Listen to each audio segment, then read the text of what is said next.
Welcome to another edition of A Lot of Help with James Lott Jr. I am James Lott Jr. here on JLJ Media. I am so excited because I love having returning guests. I do. And this is her third time with me. And first time was in person, and the last time during the pandemic it was to do this. I'm always happy to see her, whether it's in person or on screen. She's an intuitive soul healer, the ultimate problem solver, psychic therapist, trauma recovery therapist, and just great human. She knows I love her. It's Miss Audrey Hope. Hello, Miss Audrey. James, it's so good to see you. I love the idea of being a great human. I'm most proud of that. That's hard to do in this day and age. Yes, it is, right?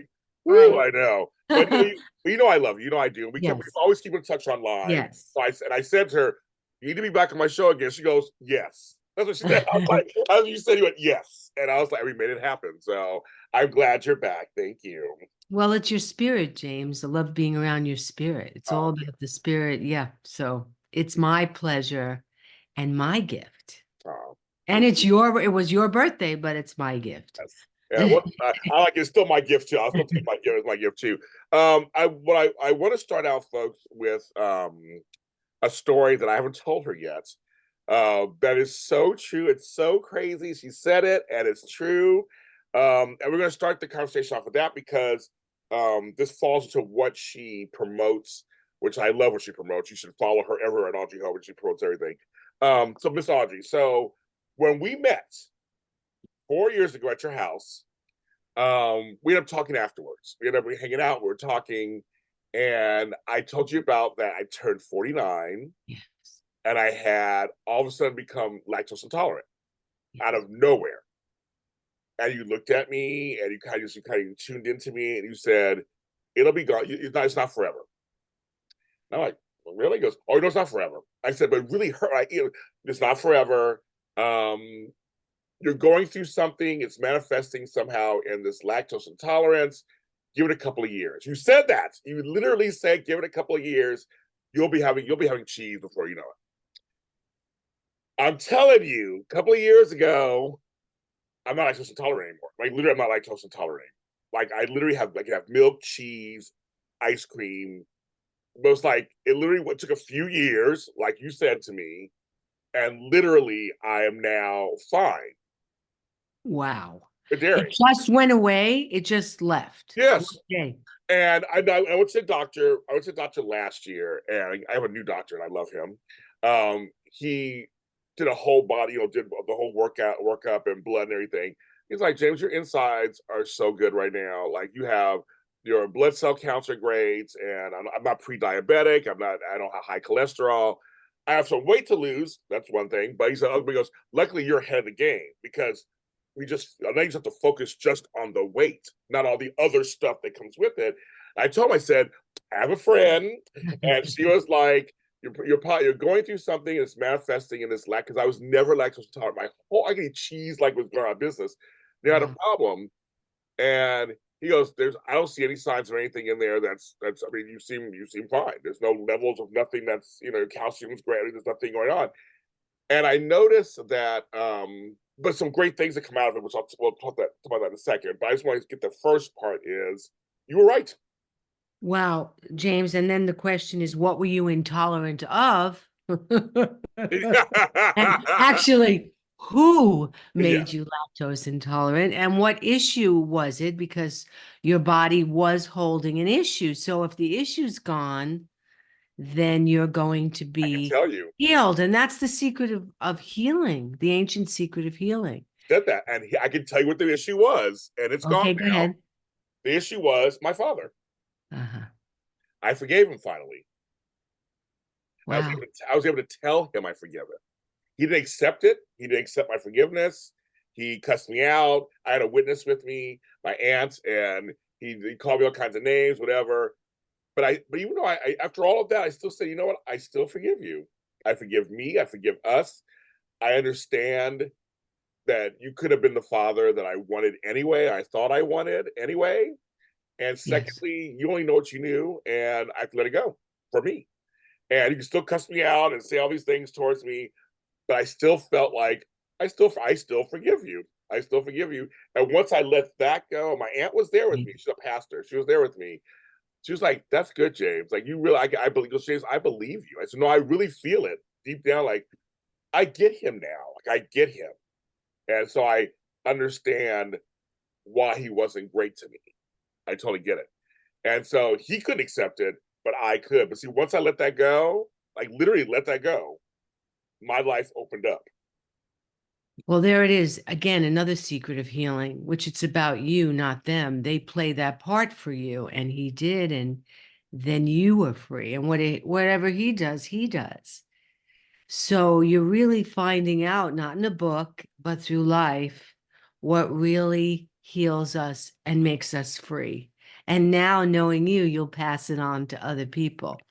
But Yeah, you actually experience that. That is amazing because all the world's a stage and all the men and women merely players. They have their exits and their entrances. It's all in Shakespeare. I love that. I love that. Right. And people play parts for us.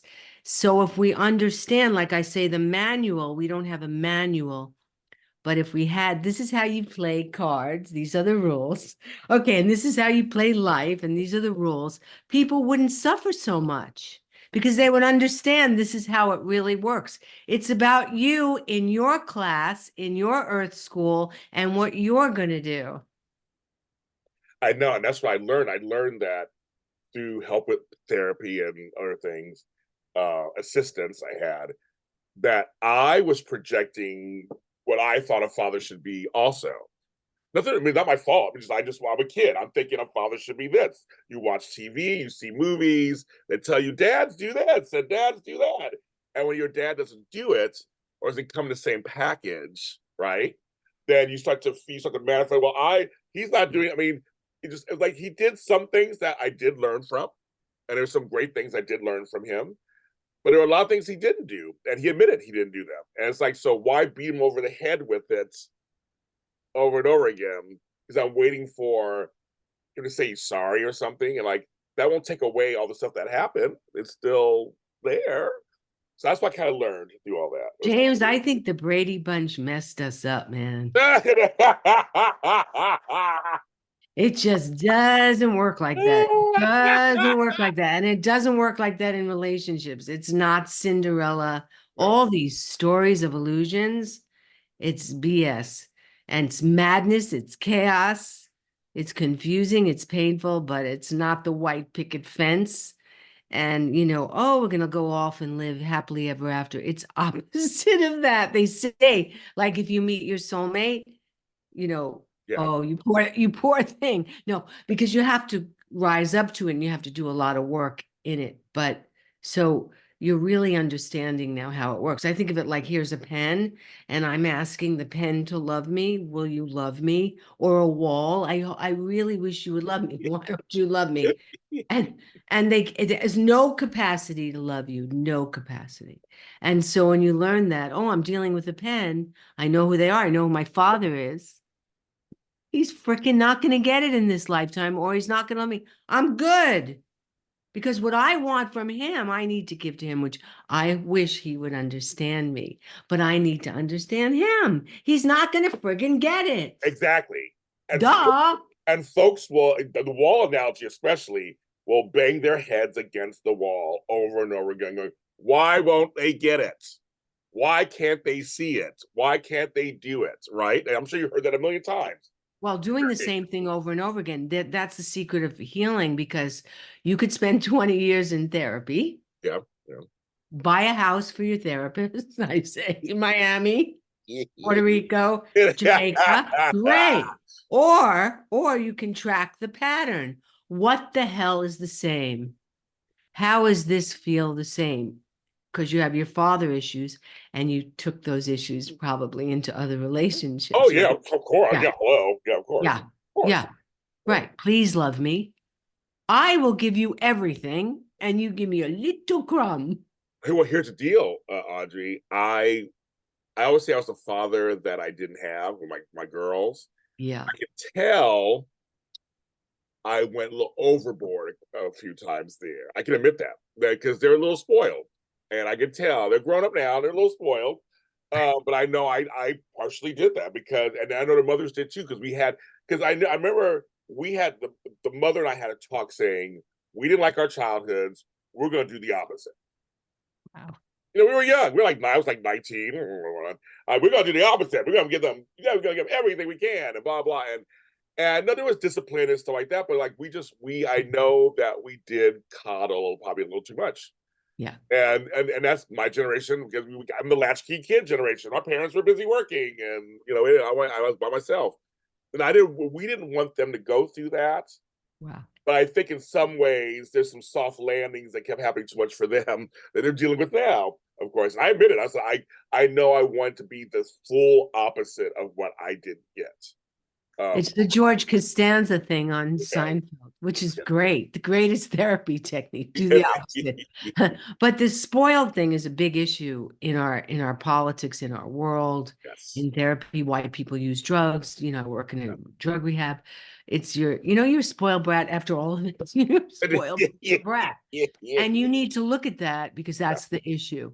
yeah, that Or is. you're a victim, Oh, yes. The victim. and those are the things that are behaviors that no matter how much therapy you go through, you have to change like that, those kind of things. Yes, and So, I saw how generational this is too, because yeah. my grandmother was cold on herself, and then passed it on to her sons, and they were kind of cold. They're trying to find whatever they're finding, and I think being an adult too, being an adult longer, you just life. You just see. I'm like, okay, both my parents. I'm like, I kind of get. I saw them as people more as especially when I got into my 40s, girl. I was like, I understand this whole dating thing and having children and this over here and a job over there and a job you don't like or a job like. I totally get all that now. I see what they could have been going through, and it's like and then take that 20, 30 years ago, like put it back in time where a mother couldn't get a credit card without her husband, back in the 70s and things like that. I mean, like, ugh, yeesh. Wow. And that's called alchemy when you really change and transform. Because a lot of times people come to me and say, Audrey, these are my issues. And I'll be like, how long have you been carrying that luggage? I mean, like, wait a minute, we don't want to carry the bags. Right. We want to be able to dump the luggage and clear it so that we could be happy and create something new. And I always say, therapy, you got to find the vacuum. It's all about finding a freaking vacuum. How do I vacuum it out of my head? Because I understand it intellectually. And I'll write a thesis. This is what happened to me. Mom did this, dad did this. Great. How's that working for you? You're still doing the same shit. Here's So, Audrey, so spirituality is a vacuum. You got to figure out how to vacuum it out like energetically. I want to ask you a question about that. Right. So when people feel like they've got the answer now, I've got the answer, and it becomes their story. Yeah. So what do you say? Because you kind of saying to them now you have to let it go, right? They have to somehow. How can we tell people, good, you got the answer, you got the epiphany, you got the answer, great, you got it, but you still got to let it go, right? That's the whole point. Yeah, because the whole thing is the story. Like, are you attached to the story? And the spiritual question is, who are you without the story? You see? So when you're done with the wound of the tribe and all that stuff with the family, that's the caterpillar. The caterpillar changes into the butterfly and flies free and is beautiful. And nobody remembers the crap you gave. They do not remember when you are magnificent. So the whole idea is to become magnificent and become that. And people have short memories. They'll be inspired by the light that you are. So it's right. You really have to look at, why are you attached to this story? I'm a spiritual person. I am from Brooklyn. I love it. Okay. Brooklyn, right. Queens. And man, it's an education in like, oh, don't, who the hell do you think you are? Like they really are authentic. And Yeah. I always hold to that. But it's like, I don't need those issues that my mom and dad gave me, self-esteem growing up. It's over. It's like it's transformed. It's called alchemy. It's changed. So it's like, oh, I could tell the story sometime, but it doesn't matter because when you become the frequency, a new energy, it just becomes a story to tell for inspiration. You see? So people have to question, why do you need the story? What are you getting out of it? Do you get to be a victim? You know what I mean? Like, oh, yeah, sure, that happened to you. What are you getting? It's called the benefit of the wound. What is the benefit of that wound? Wow. Do people treat you like, oh, you poor thing, or they don't expect much of you, or you don't expect much of yourself? So there's other issues around, like, are you afraid to succeed? What are you afraid of? Because you've been in therapy for 20 years, you understand what's happening. We need to cut it now.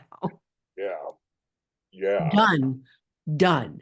And so when I work with alcoholics, drug addicts, I'm like, and the way they say in AA, I am an alcoholic. I think they should say I am a recovering alcoholic, because you change your identity. That's not who you are.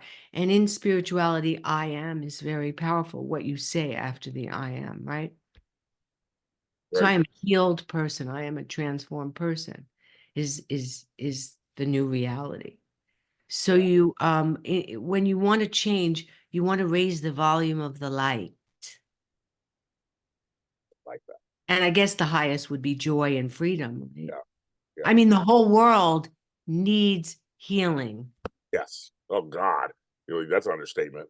and a healing Yeah. of, why do you believe, and why are you brainwashed? Why can't you think for yourself? Those are personal issues, you see? Mhm. Just like you would work on alcoholism or something, you got to get to the root of the root of the root. Why Yeah. do people believe? Why do people do that? Yes. See? So it's I, the same thing. You got to figure it out. You got to figure out the puzzle. yeah. Shout out to Fort Hamilton Parkway over here, Brooklyn, Fort Hamilton Parkway. My granny and all of them over there. I used to love going over the F train out there to see. Yeah. I love F it. train. That's The F train from Manhattan. I used to the go all the time. EF train, the E and the F Yes, train. and then the A Changing. train. Where did you change? No, Where no, did so we go? actually, so what's funny is if I was coming from my other grandmother in Washington Heights, we'd take the 1, 2, or 3, come all the way down, and then switch over to the F. Like they're like Yeah. somewhere down like past Hell's Kitchen or whatever. I would just switch over to the F and then take it out to Brooklyn. Yeah. You know, Yeah. Fort Hamilton Parkway, walk around to West Fourth and Caton Avenue. I stay over there Yeah. all the time. So I do know it. I know my Brooklyn. I Yeah. love Brooklyn. That's my Yes. old life. I Yeah. love it. But no, I just everything you're saying, I mean, I try because I agree because I know some people have their story. It's like I understand what happened to me. I totally get it, but they hold on to it, and you're like, so anything else you do? I mean, it's kind of like, is there anything else you have in your life? Like, do you like jump rope? I mean, do you like? I mean, I don't know. Just like, do you like to watch TV? Like, it's like the whole thing is that, and I have friends who either they find religion later in life or find some sort of thing, and that's all they want to talk about. And my aunt Faith, who's really funny, she's a pastor. She's like, I'm a pastor and I have other interests. I don't want to talk about just the Bible every day, all the time. I have other interests. She's like, I like Dexter, the TV show. I like this over here. Like, you start laughing, like, I like to go eat food. There's things I like to do. It's like, so I know that for me, when I started to get the help, and I started to see things clearer, I was very clear that I need to also see it and then shed it, see it and then shed it, and you're right, pull it out for these kind of shows or speaking engagements to help other people because I didn't want to because it still feels heavy. You think it feels lighter, but you're still carrying it on some level, right? It doesn't. Yeah. Yeah. So they say in healing, you got to burn it, like divine fire. You have to burn it and really make it no longer be attached to it. And that becomes an energy thing, which is the level of energy, not the mind, right? Because the problem is the mind. I mean, who needs the mind, really? I mean, it's not in the mind. Yeah. It's beyond the mind. It's in thoughtless awareness. And I think, and I always say that the great scientists would have found out that we are made of electricity and we are a force, an electronic force. And so when you heal, people normally go like, oh, when you want an answer, right? What do? You think about it, right? No, that's not where you find the answer. So a good way to do it would be to surrender and allow and be connected. You need to be connected to a higher force. I say like the iPhone plug, and then let go and see what the universe brings you. The universe will give you the answer. And this is where Einstein, he didn't find it in the mind either. He was racking his brain for answers. He found it through one way was a hypnagogic state, which is in between sleeping and waking. He would go 20 minutes and Oh, think. Yes. So you want to go beyond the mind. And because I work with so much trauma, people, they're suffering because they think. They can't stop thinking. How many times have you heard, oh, my mind races? Right? So when you bring people to healing, you got to bring the energy of the electricity through the body, and it has to rise up through the Kundalini. We're actually wired like a computer for it. And then you go beyond the mind, it's kind of here, and your mind, the monkey mind, settles down. Like an exercise would be put all your thought, think about a fishbowl in the center of your head. It's golden light. Make all your thoughts fish and swim them into the center mm, so that all the thoughts that are unnecessary can go into the bowl. And the main thought would be, I am the light. I am connected to the divine light. You see, you don't need those other thoughts. So what I try to do is activate the light body so that people feel the joy. It's not blind faith. They'll actually experience it and go, wow, I'm getting high from a divine energy. I actually try to make people high. Yeah, it's high. yes. Because we are wired for this energy through the body. It's called the Kundalini energy. It's at the bottom of the spine, and it's like a snake. And Gandhi had a teacher, and I work with her, and she taught me how to move the snake up so that people would experience this joy. And once you experience the joy, you know you're in a higher vibration, and the mind settles down, and then you surrender into it. You see? Yeah. So Right. it's like, who are you without the story? You are the light. We are spiritual beings. We don't need the story. The story is you are the light, and you came here in Earth School to transform some stuff, and everybody in your play played their parts. Good, we're done. Did you learn it, or did you do the same thing? Or did you go backwards? I mean, we could see people in our politics who have gone way, they've been Yes. demoted from graduate school to Yeah. beyond, they're like back in Yeah. grade school. It Yeah. works like that. Yeah. You could come here and completely be demoted. Wow. That's I never heard that, but that's good. I believe Well, it. what is it about? I mean, we're not just here. We're more than we know. I mean, look outside in the sky, the birds, the sun, the moon. It's all there. Like, duh. The flower, look at a flower. I had a teacher who said, look at a flower. You'll get enlightenment because it's so extraordinary, or a plant. I mean, it's right in front of us, or the animals. A zebra. What the hell is a zebra? I mean, it's extraterrestrial. It's got to be. The animals. So one of the secrets, James, do you know it's the animals? I believe that. I know that, but I believe it. So anybody that wants to manifest, here's a secret of the gods. You work with the animals.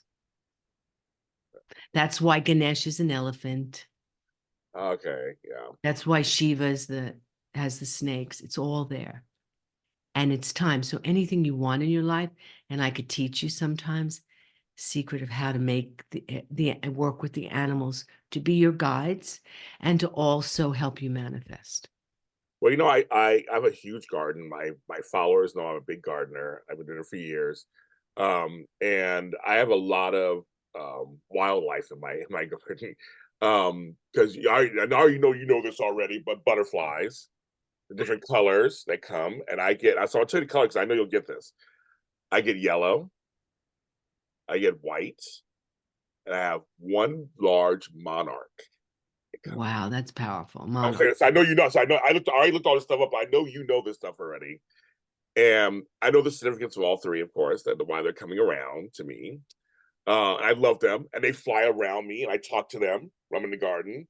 I'll say, "Hi, babies. I'm like, welcome to the garden today. And how you doing?" People think I'm crazy. I'm out there, I'm talking to myself, but I'm talking to them. I'm talking to them flying around, and they do. They literally Wow. fly. They stay Mm-mm. in my yard, girl. They stay Yeah. in my yard, and when I'm out there, and we fly around. But the monarch, because we don't get a lot of monarchs here in LA. Like we don't have a lot of those. I I have haven't one. seen one I in have ages. one. I have Wow. one. And he comes around, and he's very majestic and very Yeah. like kind of stern. I kind of like he looks at me, and I'm like, "Hello, Mr. Monarch." I always greet them. I always like, "Hello, Mr. Monarch." But the white and the yellow, they fly around me when I'm outside, and they Did used you to look be. up the meaning of a monarch totem? No, I You didn't could go. I Google didn't that. go. Any animal for your viewers, Yeah. look up whatever animal you see, look up that animal in a totem because that animal is trying to give you its medicine. Oh, that's right. Totem. That's okay. Yes. So I, you go monarch totem and see what you find. It's definite. If you looked it up now, I bet you would be the highest. And it would talk about leadership. See, can you grab? I'm looking right now. We're gonna do this right. Everybody, Okay, hold on. monarchs. So look a monarch butterfly totem and tell me what you get. Okay, I will right now. Butterfly. Okay, it's okay. I want to get totem. Okay. Yeah, you Google your whatever comes. Right now. Here we go. Okay. Go ahead. I They bet you it has leadership. I bet you it has leadership. yeah, Go yeah, ahead. yeah. It says, okay, come on, here we go. Um, the site of okay, oh, it's loading right now. So it's like I thought when readers started to load.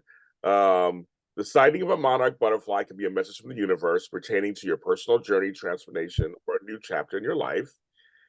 Symbolism. Here we go. The monarch butterfly is considered to be the king of butterflies and the most beautiful butterflies of all the world. It extends beyond its appearance. Monarchs hold a special meaning in some cultures around the world. Let's see. Let's go down here. Oh, get out the way. Go away. Um, one can consider the sighting of a monarch butterfly as a guiding light that directs you to your highest spiritual self. Uh-huh. Moreover, a symbol of one's soul evolution. The migration entails monarch butterflies traveling thousands of miles. And let's see. It's powerful, isn't it? That's powerful. It's going through and saying things powerful. Um, And they actually say the death of a mhm. monarch butterfly is as important as the life because their shorter lifespans allow them to complete migration while solving problems I'm going to look it up. in the They world. solve problems of the world. Yep, Wait they do. a minute. It says, But look at the word monarch. I mean, all right. it's royalty. Says change, transformation, and hope. My favorite word in the whole world is hope. Oh, And wow. That's my name. that's why I love you. Uh, Wow. it's and so yes, and so that's it's, Listen to this. The monarch butterfly has spiritual meaning in many cultures, including transformation, endurance, and visit from ancestors and loved ones. It is a reminder to stay present with the task at hand and to break down everyday tasks into small activities. It is a sign of strength, endurance, trust, sustaining what you believe. It represents the soul of someone from the other side could be trying to I reach believe you. it. I believe it. Yeah, it is a metamorphosis from the common but caterpillar to the exquisite creature of delicate beauty. It is a metaphor for transformation and hope. And across cultures, it has become a symbol for resurrection, for the triumph of the spirit and the soul over the physical prison. So that's you anyway. That's you, James. So there it is. And so this is what I mean about the Yeah, animals. yeah. They will come to you to give you its medicine. I like that. I do. I like that, and I love being in my garden. I love. I Do mean, you know that there's a garden in Scotland named Finehorn where the lettuces grew huge, the plants grew huge. They're not even of this world because the garden grew extra large and it was the most extraordinary garden.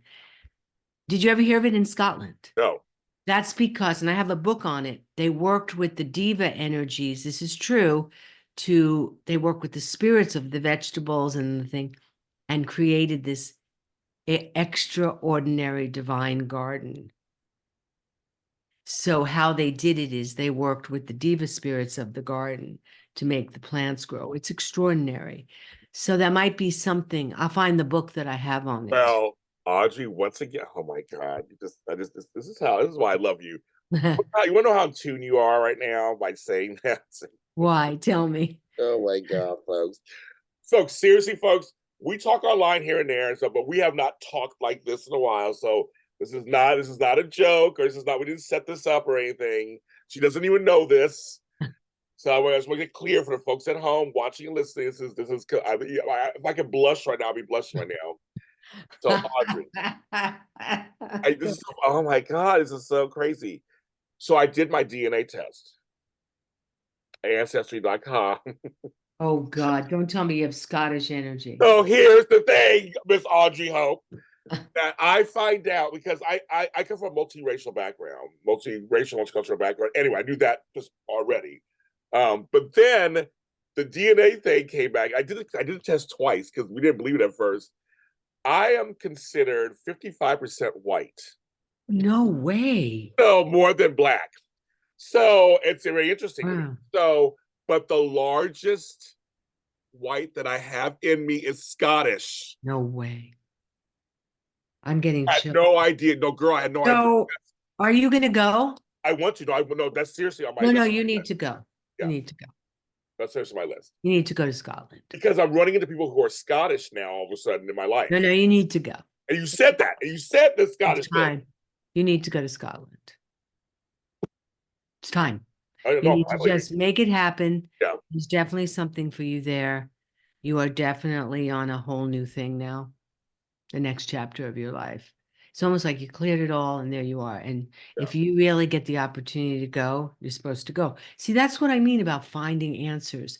You find what comes to your front door and you know what's next. There's nothing to think about. You're just like, okay, I am committed to this path. I want to become the best that I can.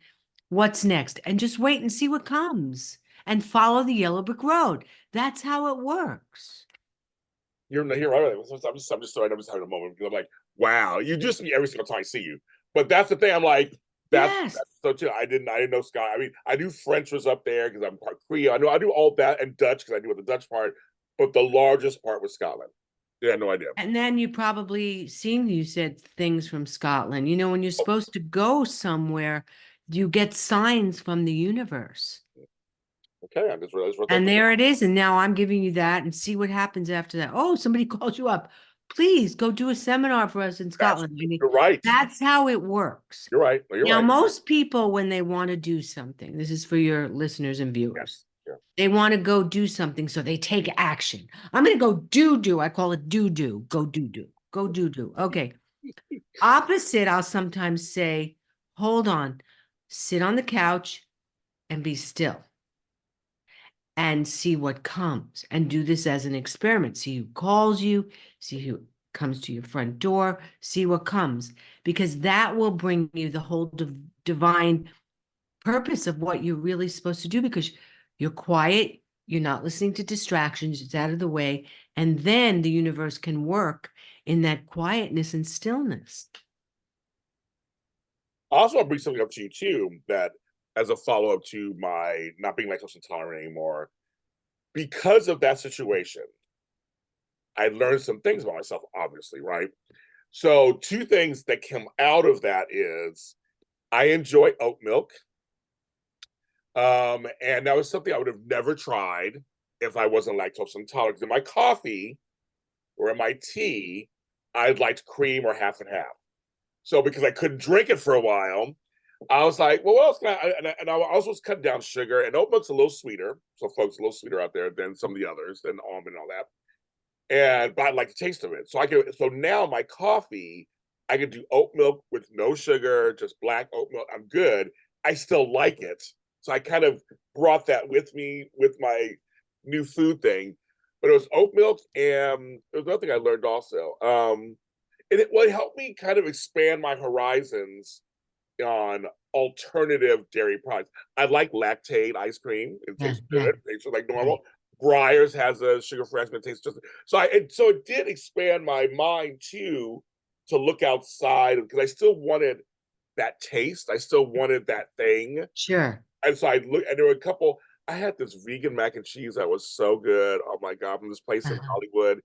But I wouldn't have tried it had Yes. I had. So I guess to follow that up for you, I did learn some stuff for myself. Yeah, and then why do people get sick? There was a story of this woman or this man who I can't remember who got an allergy at a later date in his life. I think it was a man. And it's like, that's unusual. Why did you all of a sudden develop an allergy? And it was because they traced it. The teacher was teaching about past lives. In a past life, his family was killed on a milk farm.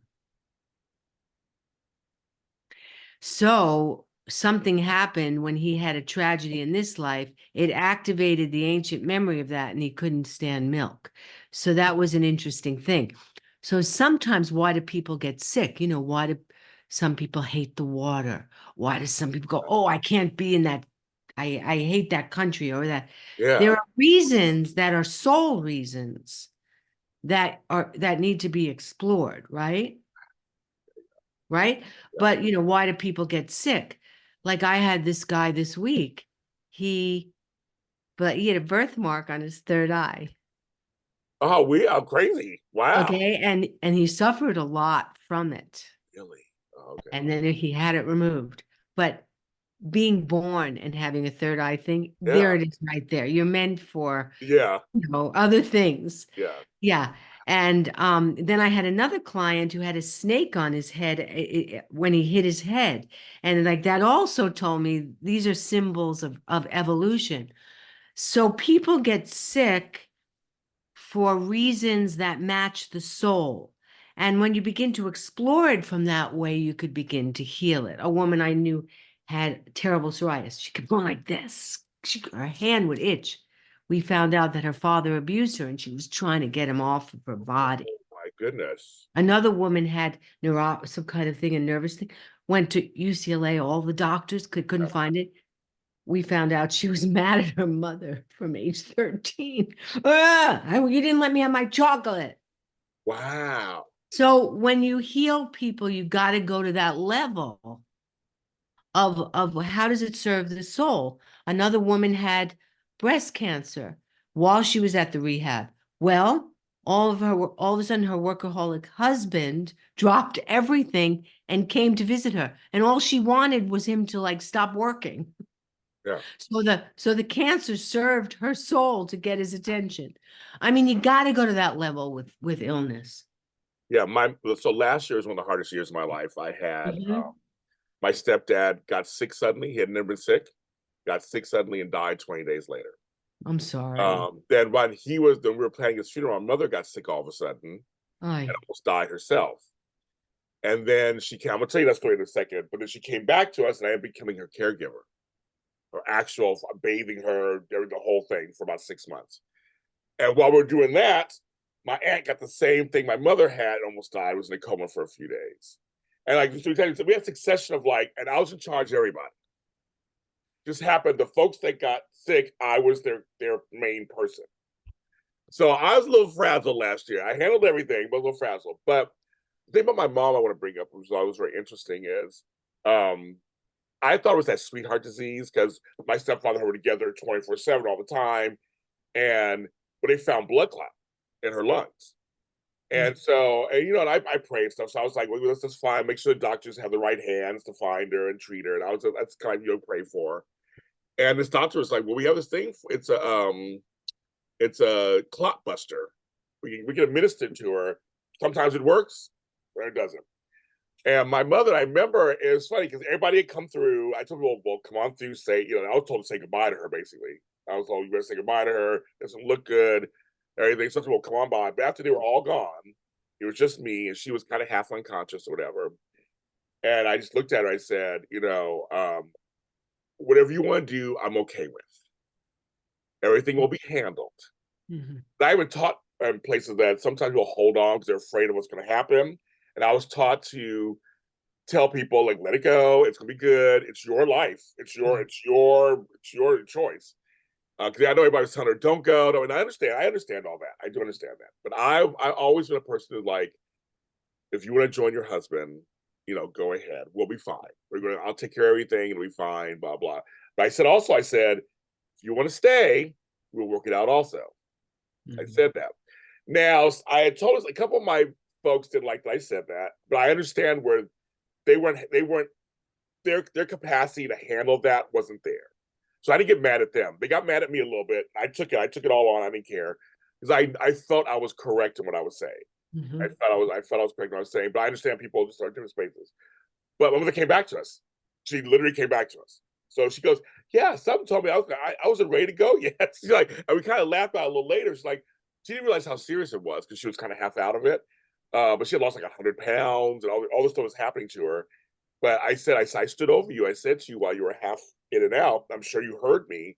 Whatever choice you make, it's yours. I'm here either way. And so she chose to come back. So it was very interesting. I believe in that stuff. I believe in that completely. And how is she now? Oh, she's doing good. She missed her husband. I was just saying that emotionally, she's still getting through the whole thing. But physically, she's walking now. There's a little cane for help sometimes. My joke is she's getting on my nerves, so she's better. It's always our joke. And I said, "Mom's getting my nerves." Okay, and you saw a picture. She and I look just alike. It's her face is my face. My face is her face. We're twins. It's like we see each other. She'll go, "That look at your face. I know what that look is." I go, "I know you do because the look you give me." So like it's now we joke a lot. It's made me my brother closer in life. We had to work together in the last year. We're a much closer family. No, everything slides off us now. It's just like we had to say goodbye to you. Basically, I said now I know what the worst feels like, so to speak. So now we just handle everything now, all of us. And she's walking and talking and eating, but yeah, mostly we're still watching her. And I understand husband of 25 years, they're together all the time. But no, we got her walking, we got her making food for herself. We got her. She can wash herself. So like we got her back to doing that. So she's doing that. What an incredible journey. Oh my God, girl! But it was one of those things. But because I know you believe this too. It's like I just felt like most humane thing I could do for her is to co-sign. What is your choice? Sure. I know it's hard. I mean, trust me. I know it's hard for people to do that to a loved one. I totally understand that. But I was just kind of like, how can you say that to her and tell her she can go? I'm like, but you don't understand. My mother said, she told this story the other day at my birthday lunch. We had a really good friend who was sick. She had stage 4 cancer and whatever. Homegirl lasted 3 years longer than they told her she was. So doctors don't know everything, but she had a great attitude. I just want to make sure I say that, Bernadette. Um, the day she died, my mother and I came to her, and my mother held her hand, and I was standing next to my mom, and she wasn't speaking. She looked at me and she goes, "James," just as bright as day. Goes, "James," and looks right at me. Mother goes, everybody's like, she didn't say anything in like 3 or 4 days. And I said, "Yes, Miss Bernadette." And then I looked at her and just unspoken, I go, "If you need to go, go." And she Mhm. died 20 minutes later. Mhm. Mother brought that up. She looked right at you and she said, "James," it's clear as day. And I was like, I think everybody's trying to keep her around because I understand that. I totally understand that part. That's a very vital thing, is Yes, give them permission to go because they'll yes. stay. I had a client, they kept this sister alive for 13 years. She was struggling. Oh my I God. said, and they would then she went into the hospital again, and I said, "Do you realize that the family is making her stay, and you're keeping her here, and it's time now to whisper in her ear, we're okay." And she did go, and that was, yeah. I believe it. So I it believe it. goes like that, you know. I believe it. She was staying because the mother was pulling her, like, please don't go, please. So you have to give them, they'll sometimes stay for you, you know? Right. Right. And I know my other friend, his mother said, "I want to see all my children." And it was funny. So all 4 of her children came to Ohio. We were there, and one came from Florida, and after the last son came, she passed. Mhm. She studied. "I want to see all my children." And each one we told, "You gotta come up here now. We don't know what's happening, but just come up here now." She was in the hospital. They all came. We all said kind of goodbye to her. We said hi to her and everything. And literally, as the last son came and visited with her, that night she went.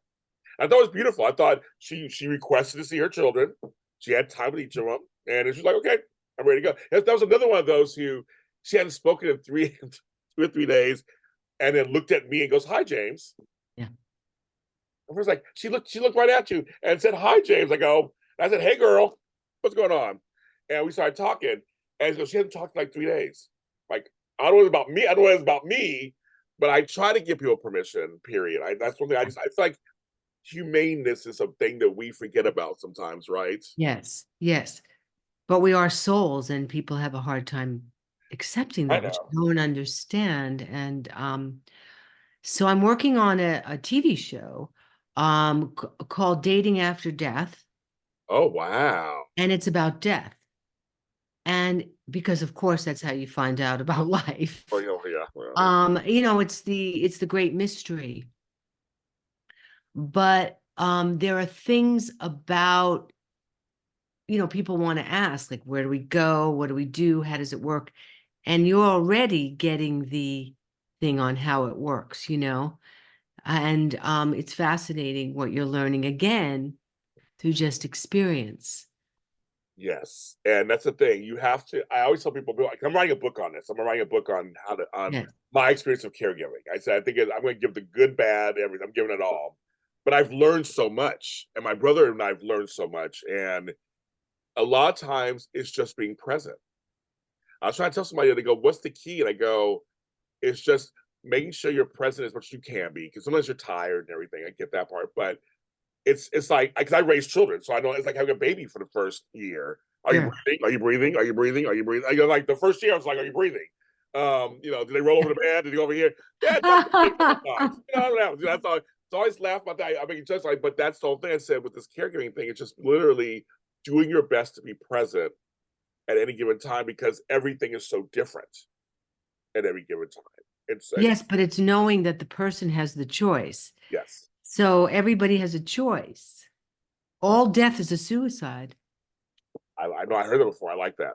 I know. because the soul is going to make a choice. Yes, So let's say I'm helping someone who's drinking or using, and we're doing great. And all of a sudden they leave and they start shooting up. right. That's not that's not a reflection of me. I'm not there to save them. You made the choice and you decided to go do it. And I'm free. But every soul is free. And when you know that, the guilt, oh, I should have done this, no. And sometimes when you're in the hospital with someone and you're there with them and they're going to pass, and then you go out and get a soda and they pass, Yes, and you go, oh my God, I should have been there. I went to get a soda. Why did I do that? You suffer for 5 years, like, yes. because the soul will leave when you're not there so that they don't have it's easier to go when you're not in the room. Sometimes it happens like that. Yeah. So when you tell people how the soul works, they won't suffer. Oh my God, I should have been there. The doctor did this. No, the soul made a choice. I want to go now. I'm glad you said that. I think people. I mean, I think people need to hear that. Like it's their their they know when they're leaving. They know what they're doing. The soul knows what it's doing. I mean, he knows what it's doing. Yes. He knows what it's doing. I mean, it's like it's The not soul makes a choice for everything, right. even with children. You could be the best parent in the world, and your kid could be an addict. Right. They made a choice, and you're sitting there going, oh my God, there's different lessons and classes that we're here to take Like that. for the My soul's evolution. And so we have to understand we go through challenges. So I just went, my dear friend, is Tim Braun. He is a famous medium. yes. I saw him this weekend. I went to his circle. It was Okay. incredible.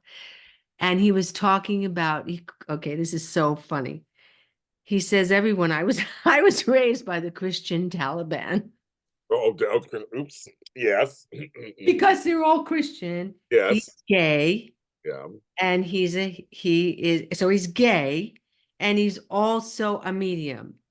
Now, what does his Christian relatives think about that? They go every Sunday and they pray for him Oh, I'm sure. No, I'm sure. Yes, I'm sure. because he's going to burn in hell. Of Now, course. that's a very heavy challenge for someone. He is a true healer. He's worked with Mother Teresa. He is the purest spirit. I mean, if you have a chance, go see Tim Braun in his circle. He will, and, people are coming in and he's doing the group. It's amazing. But his purity and the challenges of being a medium is enough, but having a family that just thinks you're always going to burn in hell, Yeah. that's how it works. Right. It's an initiation. You're born into a family that doesn't get you. That's how it works. How you doing? Can you get out of it? That's Can so you true. survive That, the family? Then you're good to go. And that's the first initiation. And that's how it works. yeah. Everything that I am is because of the challenges. Yep. Seriously. And when someone told me once, James, you know you were born into the parents you're supposed to get. Took me years That to you understand it. chose. I chose. And I Now, took why the hell would you choose that, as I James? said, I go, it took me years. And Audrey, it took me years to accept that truth. It took me a long time to accept that truth. Yes, I but look at the healer you are right. now. I know. Yeah, I accept it. Yeah, yes, but Look at what's happened to you yeah, in the experiences that you now have to share. yeah, yeah. Don't you go, wow. I mean, I don't know if you've ever been to a therapist. Have you been to therapists who said, so tell me, how you doing? Like, oh, and you just go, oh my God.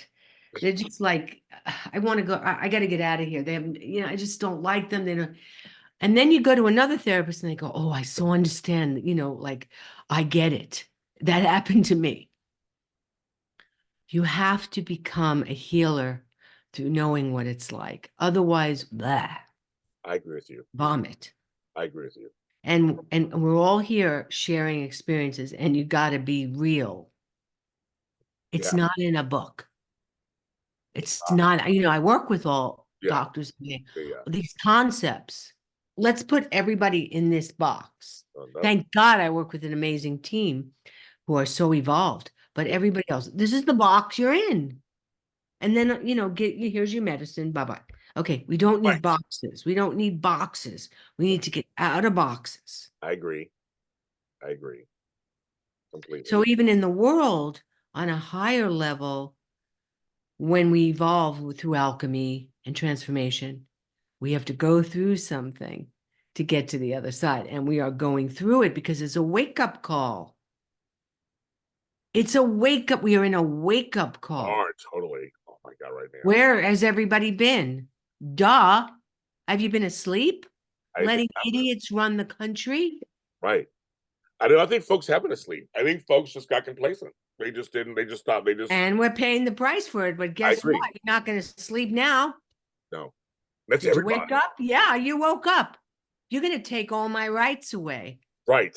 That's Like everybody. they didn't do this to women, like in the, Right. history. Right. They've been doing this. When they start coming after the women, it's ancient history Yep. because they're afraid of the women's power. So it's Right. like, yeah, this feels familiar. Yes, I do. Yes. Yes. And as I said, I go. And I always say to people, don't laugh and smile over here and feel comfortable because you could be next. And turns out everybody's been next in the last like 5 years. Yeah, Almost every group has been attacked, basically. exactly. It's the pain that awakens us. It's a sad thing, but true. We need pain because it's the alarm clock. Yeah, So that's what's happening in the world. I agree. It's a tremendous opportunity to wake up and change. But it's lasted a long time. There's been a lot of, but I guess people are finally getting it.